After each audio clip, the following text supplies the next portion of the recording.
Se você está nesse vídeo é porque provavelmente você está usando rede social demais e você está começando a desconfiar que isso está fazendo mal para a sua saúde mental.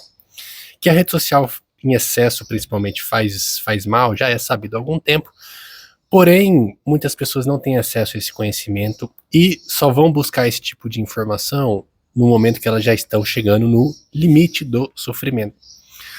O primeiro motivo que faz a rede social fazer muito mal para o nosso cérebro, para o nosso emocional, para a nossa saúde mental no geral, é principalmente por causa do efeito comparação.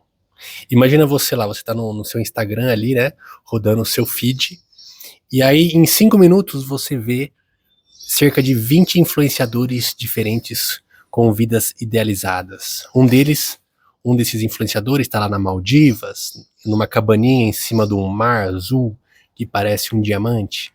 E aí depois você vê o outro influenciador que está em Dubai, num prédio de 300 mil andares, numa suíte presidencial de 100 mil dólares, e ele está ali desfrutando do melhor luxo que a humanidade já foi capaz de produzir.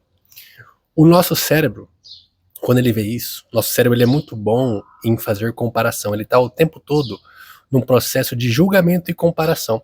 Então, quando o nosso cérebro vê numa frequência muito alta essas vidas idealizadas, ele inevitavelmente vai comparar com a sua vida. O Buda falava isso, que o que faz a gente sofrer é o desejo. Então, no momento que a gente deseja ser esse influenciador, a gente, ao mesmo tempo que vem o desejo, vem a angústia de não alcançar o objeto que a gente deseja. Nesse sentido, nosso cérebro, que é muito bom de comparação, automaticamente no momento que ele vê uma vida idealizada, ele fala, nossa, olha que bom isso, olha que incrível ter uma vida dessa, e automaticamente ele faz o quê? Ele contrasta e pensa, nossa, mas a minha vida é um lixo, eu sou um fracasso, eu estou fazendo tudo errado. O que essas pessoas têm que eu não tenho? Por que elas conseguem e eu não consigo?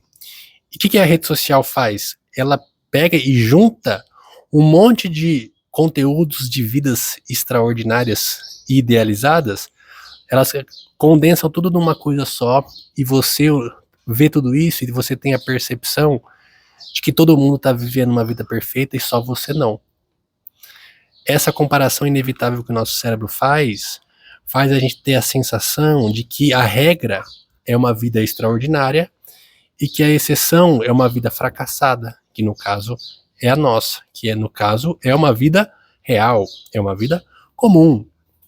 Mas essa ilusão de que a gente está sempre fora, essa ilusão de que os outros estão sempre muito melhores que a gente e só a gente não consegue viver plenamente, faz o nosso cérebro ficar triste e ansioso, porque a gente se sente deslocado, a gente se sente que não pertence ao que todo mundo pertence. E esses influenciadores, eles são muito habilidosos justamente em escolher um ângulo para apresentar a vida deles que cause desejo na gente. É um ângulo muito específico, capaz de mostrar algo que é tão exclusivo, que é tão único, que é tão raro, que desperta o desejo em nós, o desejo de possuir coisas que a gente não pode possuir. Não que a gente não possa possuir, mas a gente não consegue. Para a maioria das pessoas é inalcançável, pelo menos é inalcançável viver uma vida extraordinária na frequência que eles vivem. Viver uma vida extraordinária o tempo todo, assim como eles vivem. Mas às vezes, no fundo, esses influenciadores, muitos deles, por trás das câmeras, por trás dos bastidores, talvez eles sejam até mais infelizes do que pessoas que têm uma vida comum. Talvez eles sejam mais angustiados, talvez eles estejam mais pressionados ainda, porque eles têm tudo que eles desejaram um dia e mesmo assim eles não se sentem felizes, por causa que não existe limite para o desejo. Quanto mais você deseja, mais você quer desejar. Então, é como você tentar matar a sede com um copo de água do mar. Quanto mais você bebe água do mar, mais sede você vai ter. É assim que funciona o processo do desejo.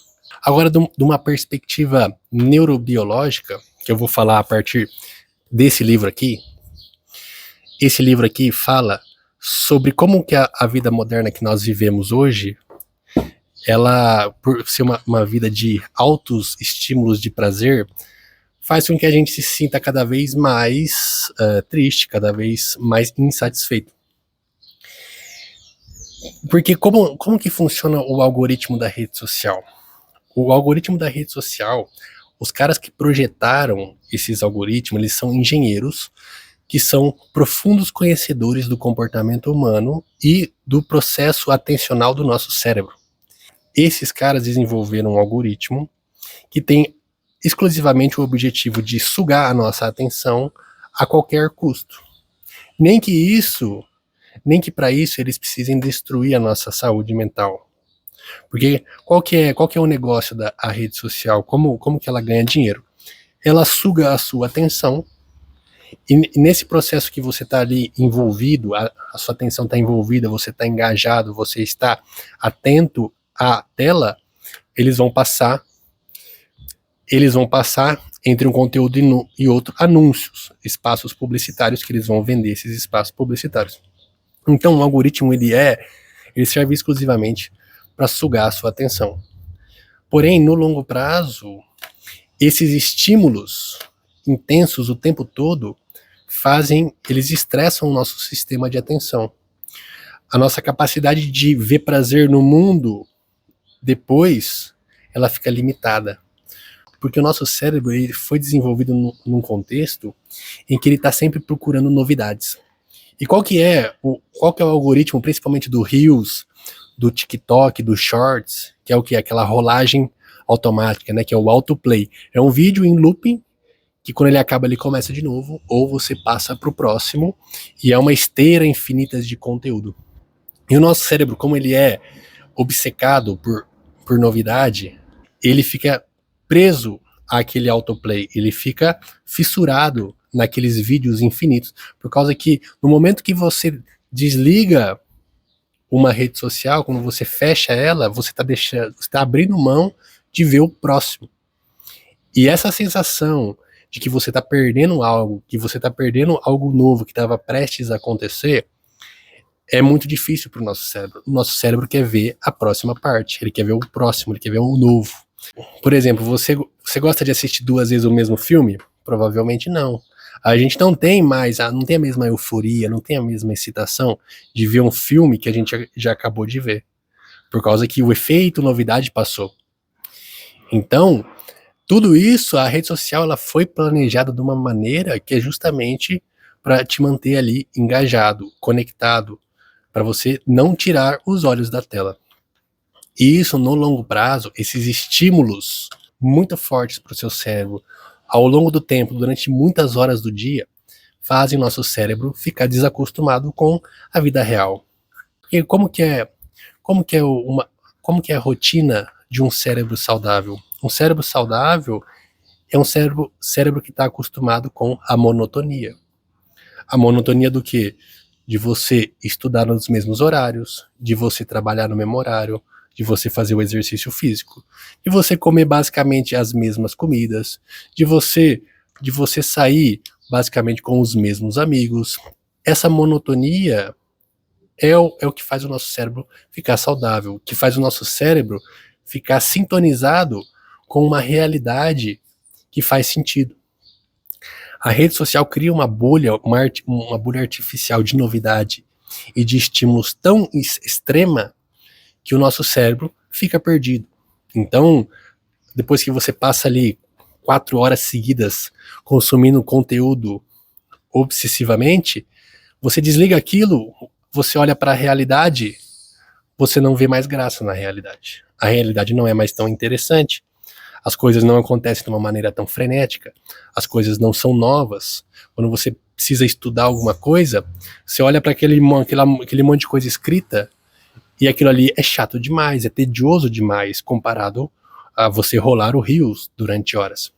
Então, para concluir, é importante que a gente tome cuidado com o tempo que a gente passa nas redes sociais, é importante que a gente tome cuidado com o que a gente está que a gente está consumindo? Será que o que eu estou consumindo está alinhado com os meus valores? Será que faz bem para mim ficar vendo coisas impossíveis de alcançar, corpos idealizados, pessoas vivendo vidas que são impossíveis de ser alcançadas?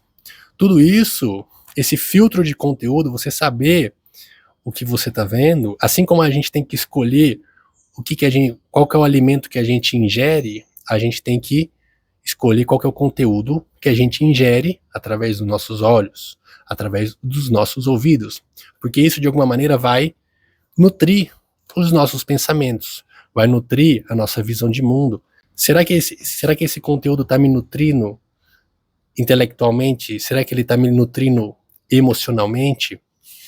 Então, tanto filtrar o que você vê, quanto diminuir o tempo de uso é extremamente recomendado se você quer se sentir mais em paz, ter uma vida mais próxima da realidade, uma vida com uma mente mais equilibrada. Então é isso, se você gostou, me siga que eu vou postar mais conteúdo sobre isso, beleza? Valeu, obrigado.